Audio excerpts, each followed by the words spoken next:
So we've met Becky before. She's a new PhD student here. She's in the communications department, but she's working with Jonathan Rhodes. She'll be studying koalas, and she comes from a very big group, well-known group of conservation biologists at ZSL, and she did a lot of work in China, which I think we're going to be hearing about. And so we're very excited to have you. Welcome to the community, and thank you for sharing your work with us. And I'll let you take over from there. Thank you for the very kind introduction. And hi, everyone. And I will take this great honor today to present in 2022 at the first presentation. And I'm going to share you about some conservation stories happening in China, the challenges, and what's the opportunities in the future. So it was me actually back to 2010 when I just started my conservation career. And back to that time, the first species I worked on was Asian elephants. So China is one of the 13 Asian elephant range countries, but China only has less than 300 Asian elephants. So the total number is less than 1% of the global white elephant population. And these elephants are only found in the southwest of China, Yunnan province, and which borders with Laos, Myanmar, and Vietnam. And actually, I am from the Kunming, the capital city of Yunnan, and it's such a cool project to be able to work on a species that's only found in my home province. So back to 2010, I took on a night bus about 12 hours, and from Kunming, and then traveling and arriving at the heart of National Nature Reserves, Xishuangbanna. And the Xishuangbanna prefecture hosts the biggest white Asian elephant population. And for my work, I stayed with the ethnic group living in the protected area. It's called Bulang people. At the beginning of my project, my perceptions, my impressions about elephants was like that. I thought about people must having a great bond with elephants. So like Thailand, like in China, we have like Dai people and Bulang people, the ethnic groups people must be like worshiping elephants and in the hope that the elephants can bring them with luck and fortune. And if you go to Xishuangbanna region on the street, in the shops, in the temples, anywhere you can see like elephant ornaments or souvenirs. So it's given us the impression that, oh, that people must be loving elephants so much, including me, the member of the general public. But what's the fact? What's the fact? So when I really work with the villagers in the heart of the reserves, I found the situation looks tricky and quite opposite from what I expected to. So the elephants, they raid the crops, they wandering around the roads, they hit the cars, sometimes they kill people. So the situation in China is not very pleasant. For example, if you, according to the provincial forestry data, just between 2011 to 2017, so elephants already caused 32 human deaths and 150 injuries across this province. So this is quite bad. And in very extreme cases, the farmers also kill the elephants to protect themselves. And not all the elephants are inside the reserves. For example, since 1990s, the elephants living in the reserves, you can see in the green color on the map, are slowly expanded their territory and established new populations outside the reserve. But unfortunately, in these tropical areas, anywhere outside the reserve were almost converted into the rubber plantations, agricultural land, and also like towns, cities, and villages, which means the elephants, they will be interacting with people, and this conflict is unavoidable. And before, so China has 300 elephants, but a lot of people, they don't even know about it. Whenever I went to a conference, I have to explain, yes, we got elephants in China. Until May last year, a herd of 15 elephants really hits the global headlines. You can find out these stories in all the mainstream media. So what happens, like a herd of elephants, they left the reserve back to March 2020 and started a long journey as you can see here, from the natural home range and northbound to the capital city of Kunming. It's about 600 kilometers. And Kunming is a place, my hometown, and also Kunming is a place that is hosting the CBD COP15. And people joking around whether these elephants are going to Kunming to attend the COP. And also in the end, the COP did include like human wildlife coexistence as one of the new targets for next 10 years. And these elephants, they spent another couple of months, and with the guidance provided by human beings, now they made a way back to the natural home range. So this is quite a exceptional journey, and about 1,300 kilometers in total. So it's never happened in human history. And what happened, and we did some like a research around that and found out actually back to March 2020. So Sichuan Bainan, this region was hit by the severest drought in the past 50 years. You can see here, and so the rainfall level was really, really low. So maybe due to the extreme climate events, the elephants, they had to go out to looking for food or new areas to wander around. And at the same time, I have to remind people, back to March 2020, it was COVID lockdown in China. It means the human activities were very low. So the elephants could be exploring around with not much cars on the roads, with not much disturbance on their way. So it's the reason why they wander around, got lost, and went to a place that's totally new and totally different climate zone. And people wondering, oh, whether these elephants are healthy, I can tell you. So they are quite healthy, and I would say fat. So the body condition is about 7 out of 9 in total. And these elephants are pretty happy, and they are constantly producing babies. And what's really interesting me is about the communication side. So what's kind of the outputs and from this exceptional march of the elephant, and what people in general public react about it. And we did some analysis using the social media data. So here you can see the Baidu search index. Baidu is kind of like a Chinese Google searching agent. You can find the search pickup when the elephant first went to a town called Eshan. They have never been to in the past like thousands of years. And this interest climbed up until the elephants reached the outskirts of Kunming, and people like monitoring them every day to say, oh, whether the elephants are really going to attend COP15. So the interest grows a lot. And then the search cooled down a little bit, but reached high again when a photo of sleeping elephants was posted on social media. And people really love it. And it's the first time many people commenting on that. Oh, okay. In fact, the elephants are sleeping, lying down. They don't even know about it. And we also downloaded the comments from the biggest like social media channel called Weibo, like Twitter thing, and to research on people's sentiment about these events along like the 3-peak search, Eshan, Kunming, and this photo can find. The people said that the attitude is quite positive. So the 0.5 equals to neutral. So you can see it's really, really high. And the most popular comments are cute, human-like, clever, but few comments are mentioned about like confidence.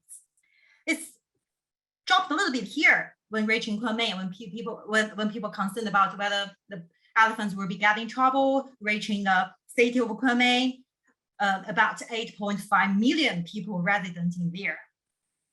So this kind of events, to some point, on one hand, it's a good opportunity for us to talk to the media and talk to different people to educate them about elephants and what people can do. But on the other hand, we also found the big gaps between the communications that the people live in the city, so they don't really understand the struggling daily life of the people, the villagers living along with elephants. It's quite difficult. So how we can use in communication to channel those resources and interest to support elephants from the city to offset the costs living with elephants will be a target in the future, I believe.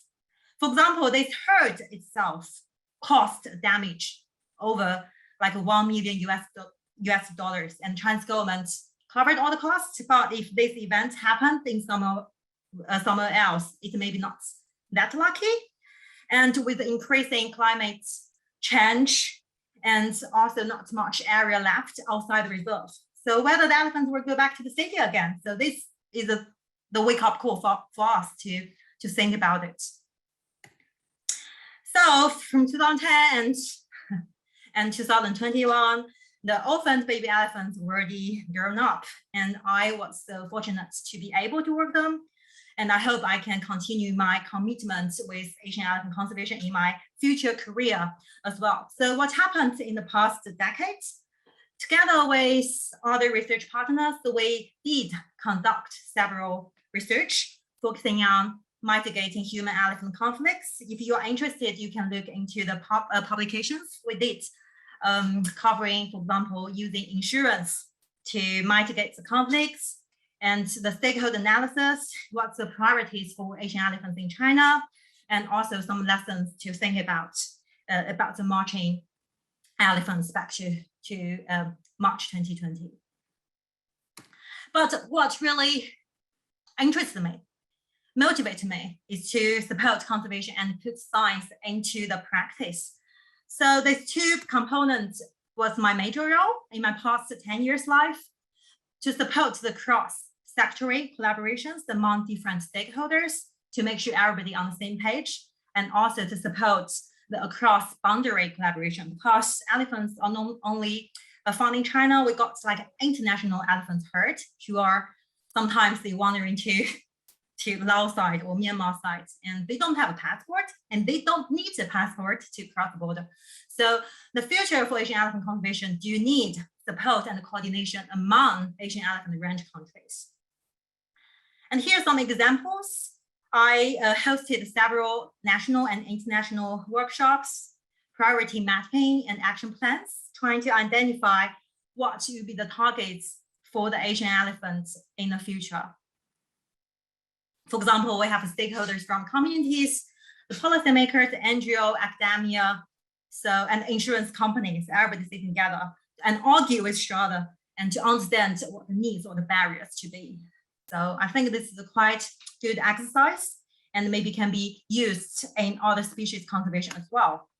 And internationally, so we just published a guideline on IUCN about protecting Asian elephants from linear transport infrastructure. If anybody interested in like a road and wildlife relations, yeah, please reach out, because the transport working group on the IUCN also recruiting members trying to share the expertise and how we can help to mitigate the infrastructure's impacts on the wildlife.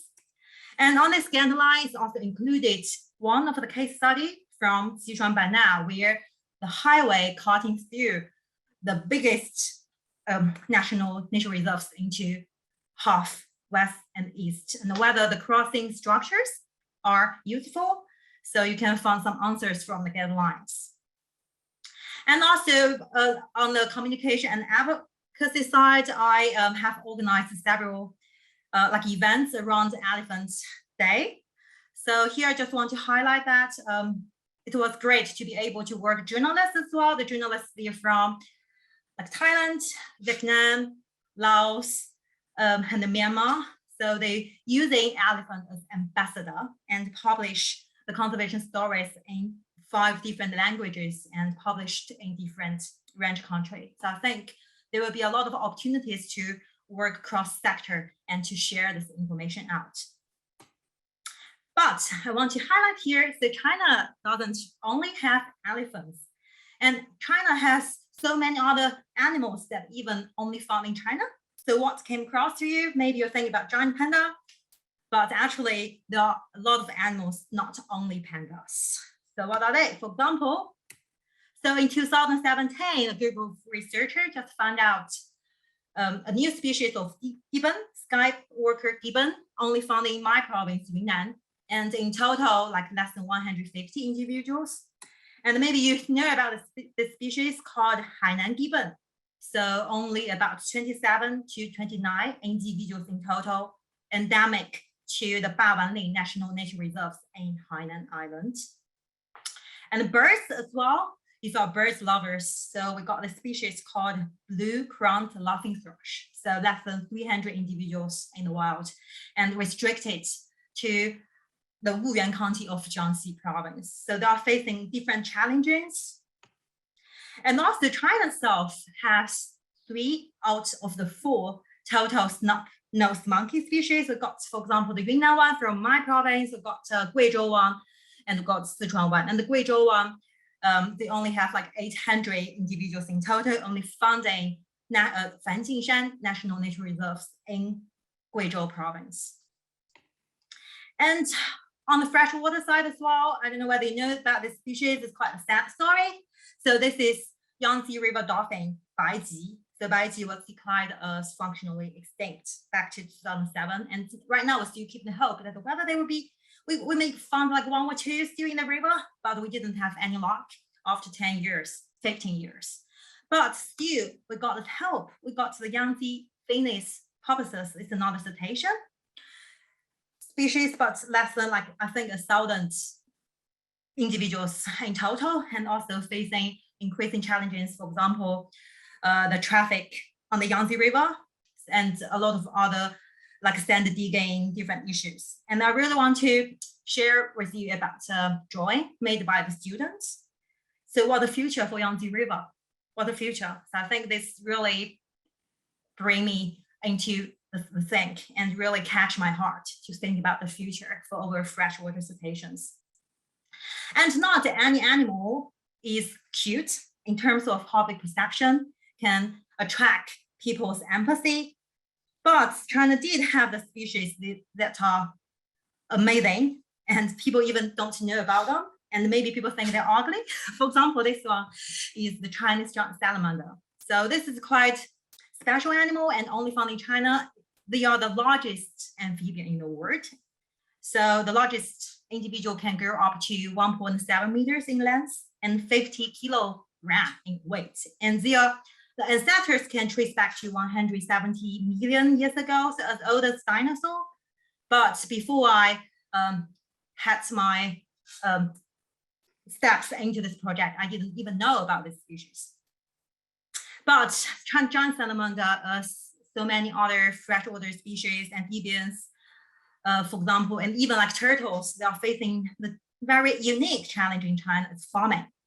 So basically you got animal in farms, like millions of them on farms, and thousands of people depend on them for like poverty alleviation. But in fact, so you found a few number of individuals in the wild. So it's not the viable in the wild. So what we should do in the future, this is a very challenging task, especially for me. I work on communication. Sometimes it's got conflicting perception. To some point, you want people to think, oh, this is the pride species for China, but sometimes people ask you whether it's okay to consume the animals from farm, but how to find a balance. So this is the key question I really want to find an answer in the later years. And not only the animals only found in China, and China also the country for many other species, like important range countries. For example, snow leopard. Maybe snow leopard is one of the most lucky animal and got a lot of attention and got very successful stories.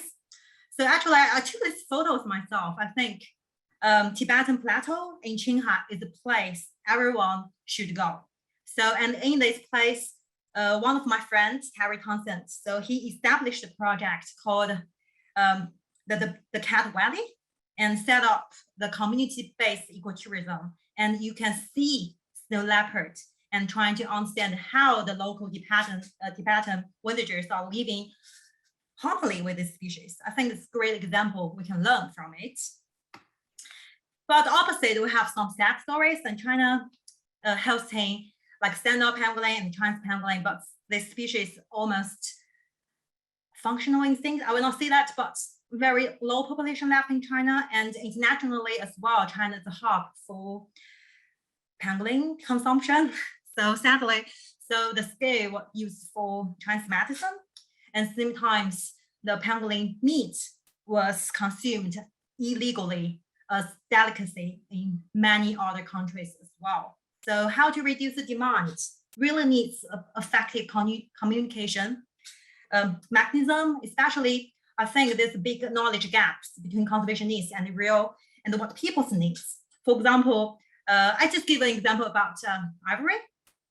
So before we thought maybe the people who are the hardcore buyers for ivories could be the one not well educated, could be the middle-aged man who buying ivory as investment or as gifting.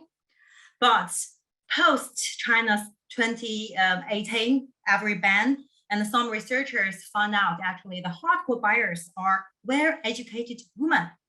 So who show sympathy to the elephants, who understands the illegal trade is not good, but who buy an ivory because they think the ivory is beautiful. So this really gives us some thinking that we should really look at people's motivation. And when you understand the motivation using very good social science study and psychology study, then you can think about the mitigation measures to address this kind of demand for wildlife trade. So this project is very struggling, running for 5 years. We still didn't have the answer yet, and we still didn't know how to target those small number of consumers. And I'm welcoming for discussions if anybody in this group working on wildlife trade and demand reduction. And importantly, China is the transition routes for the East Asian Australasian flyway. For example, millions of the birds traveling among the migratory seasons and stopping the Yellow Sea mudflat. And very fortunate that, for example, Professor Rich Fuller, his team helped China to set up this place as World Heritage. So I want to highlight conservation has no boundary. So everybody sitting here can also support the conservation in China and the wide developing countries. So I got a lot of cases before, and I think after working in NGO for 10 years, the take-home message for me is that conservation is really human-centered. Conservation is really something about communication to different stakeholders. Conservation is about how to inspire, inform, and empower people to be part of the journey and to make better decisions. So I don't have any background about communication. I purely come from ecology side. Yeah, but then what motivated me in the first trigger was that, as I mentioned, that we got a project working on China's giant salamander for 5 years. We got the largest survey ever in China, including 10 teams constantly looking for this species across 100 sites. But we only found five individuals in the wild in 3 locations. And this is one for the location, the Fanjingshan National Nature Reserve. I got so excited when we found this giant salamander, and at the same time, the attract attention from the local villagers. Like 2 children came here. They got so excited, they didn't even know that, oh, there are species like salamander living in this river in front of their house. And back to that time, I was thinking, I am the individual person and my capacity is limited. So I cannot living in this region to safeguard the future of the very small number of the populations. The help really need to be taken up by the local people who are living there. So should we really set up something that raises the local pride in local species? And they are the ones to develop the sustainable future for the species. So the first challenge is that nobody were going to read the peer review journals. I mean, the local villagers and the children. So what kind of communication we should do to first make them to know about the local species around them. So I did some trial and working with one of my high school mates, and she is a graphic designer, and we just made this kind of comics books using 4 different characters, and each character has a different personality, and using that story to communicate about the life cycle, the biology, ecology, and conservation needs about the species. And I threw myself into the literature review as well to look into the culture about the species, because salamander exists for like 170 million years. So that must be something. And I found something so interesting. So the taiji, yin and yang, actually come from 2 salamander, one black and one white. So we made this design. I really like it. So Tai Chi has a balance in the yang, and we're trying to using this design to show that conservation and development over consumption. So we are losing the balance, but how we can come back to the balance of the Tai Chi is something we want to deliver to the wide audience to make them think about it over breaking down relationships with the nature. And also I went to different remote regions and to do like a classroom teaching. For example, some areas quite remote in the heart of the reserve, you have to push the car in the very rainy days. And you can see the sparkling eyes from children. They didn't even have any opportunities to know about what is environmental education, to know about the species around them. They don't know that. So I think the eager and the hope for them are really the motivation for me to continue my journey. And also I established the first local university student association in Guizhou province and helped to train the young undergrad students and how to continue the monitoring of the species, how to, for example, test the water quality, and how to design some education programs that are hoping that these young people can really take the journey further. And we got a slogan called 为您前行, like a go for salamander, go for you, because 你 salamander has the same pronunciation as you in Chinese. And also, I think it's also over resources are limited into the certain regions, but how to make a wider people to know about this species and get them to be interested in this species. So funded by the British Consulate and together with other researchers, and we wrote a storybook and based on the character called Xingda, on the Xingda's journey in the Fanjinshan National Nature Reserves. And he's saying like snobs monkey, giant salamander, butterflies, and the birds, and use this kind of story to make children interested in the native species. And I want to highlight that this reserve, Fanjinshan National Nature Reserve, where we found the salamander, also the only place that you found the lost 800 Guizhou snub-nosed monkey. And this book was published into, I think, 10,000 copies and distributed freely and to the schools across Guizhou province. And then I'm asking myself, so it is not enough as well to help out people outside Guizhou province.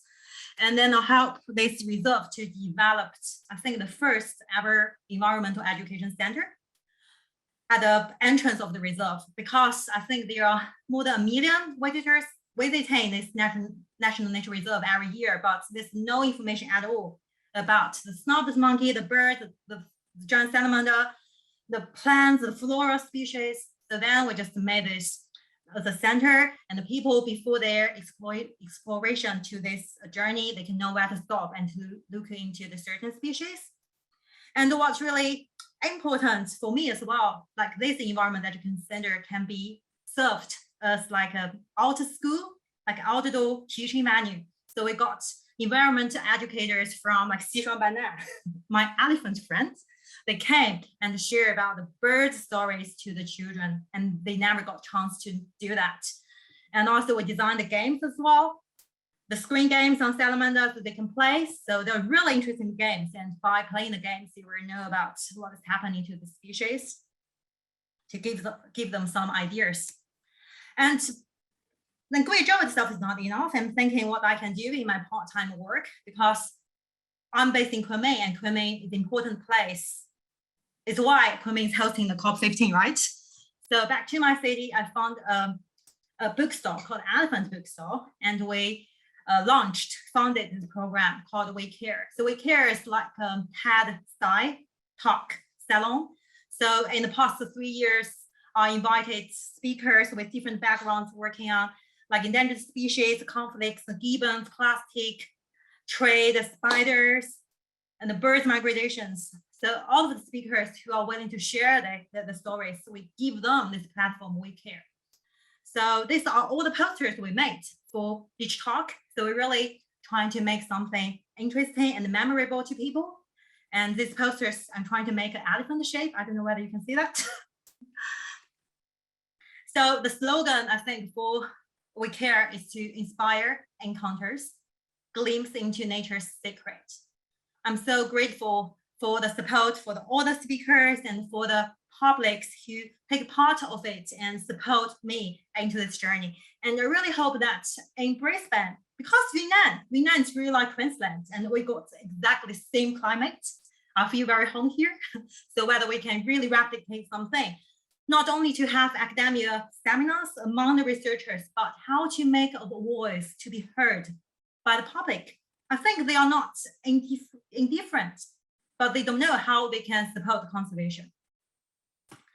And interestingly, I think we care the platform not only hosting the talks, but also we want to encourage like innovative ideas, anybody. So they can be the speakers and they can using the skills themselves they have to make the most of their skills and to share the passion, the story to conservation. For example, one of the guys who inspired by We Care, and he runs the beer factory, and he donated 5,000 bottles of IPA, and we made this thing called a Snow Leopard IPA, really good beer. And this beer was sold around China, around the Snow Leopard Day. And this guy, and he's a musician, and he's quite famous, got many followers, and he composed a music for Snow Leopard and running a concert. So I think there's different ways for to engage public, and different people maybe have different interests to be engaged in conservation. So we need to be innovative and open our minds to looking for new ways to engage certain type of audience. And everybody can do that. For example, the team in Yunnan who discovered the Skywalker gibbon, they also made a documentary and won the prize. And people, for example, a jewelry designer, and he helped make the jewelry better for the Yangtze finless purposes. And this made by my mom, the Nice's penguin. So even my mom, she can do, and using her own skills to support to me and also the support to conservation. So I think there's quite different ways, and everybody can be part of the journey. Doesn't mean that you need to be a scientist, but everybody can do that. So we want to empower people and make them think they can do something. And for example, we together with the Hellbender teams in the North America, we made these games. So you can play it on your mobile as well. And basically this game will tell about ecology, life cycle, about species. And when you play this game, you will know about what the threats are faced by this species, but we still need to know whether this game is effective or not. And communication is also important to policymakers because they are the ones making national park system, for example. So instead of just giving presentations to people, we make them to work together as the same work task to identify what should be done in the future. And people from different backgrounds, they don't understand each other because we have different agenda, different the priority. So I think this is a good process for people to understand all the stakeholders so that people can be compromised sometimes, and through a fair, equal way, they reach agreements and push it forward. Internationally as well, I think I'm a really lucky one. So when I was in China, I got the opportunities to engage with royal family, like Prince William when he visited Xishuangbanna for the elephants, and Prince Anne visited like Wuhan for the Yangtze finless purposes, and the Prime Minister Theresa May. So for here, we're trying to highlight that for the policy engagement, whether this can be political, but why not to make conservation as one of the targets to strengthen the bond between China and UK collaborations. For example, the COP15 is happening in Kunming and COP26 happening in the UK, whether people can make it politically important for the two nations to go for that. But actually, although I working on communication for so many years and run so many NGO projects, but I'm always questioning myself. I don't have the answer yet. I'm looking for the answer, like whether this kind of education initiatives or communication initiatives are making the positive outcomes. And I really interested in conservation psychology, and I look into literature. I found so many literature saying that although well-meaning, education doesn't typically result in increasing conservation behavior. So this is really something we need to put ourselves a step back and thinking about. So what kind of science we need to be developed into this program? So this NGO program is not something just please ourselves, make ourselves happy or make the donor happy, but can be something really delivering good conservation outcomes. Then it's the reason why I'm here, and I saw this post about the PhD program working on koalas and supported by the Communication and Arts Department with my supervisor with a strong background in psychology. And my PhD will be looking into how to develop effective communication strategies to engage private landowners in supporting koalas. So I'm really looking forward to working with all of you and to start this journey together and helping to find my answers, how to make communication effective for conservation outcomes. Thank you.